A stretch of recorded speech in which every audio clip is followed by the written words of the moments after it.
Nung panahon na nag-aaral na ako, high school at saka college, nakikita ko maraming mga iglesia tuwing umaga.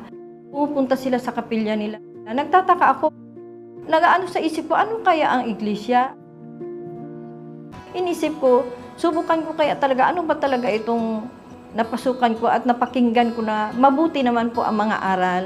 Ngayon, naunawaan ko na po kung bakit lagi sila nasa kapilya at saka madaling araw pa, nakikita ko sila tumutungo po sa kapilya kasi po, yung pala sila may mga tungkulin po sa iglesia. Nakapasya po ako na umanib sa iglesia ni Cristo kasi malaki po talagang pagkakaiba ng iglesia at saka ng Katolik. Dito po sa Iglesia ni Cristo, dito ko po talaga natutunan at nalaman na ang Diyos pala po ay ang Ama. Uwi po ako sa pamilya ko, sinasabi nila, "Uy, nandito pala ang iglesia, oh. Hindi ka na kabilang sa pamilya kasi iglesia ka na." Hindi talaga ako nagpadaig sa kanila.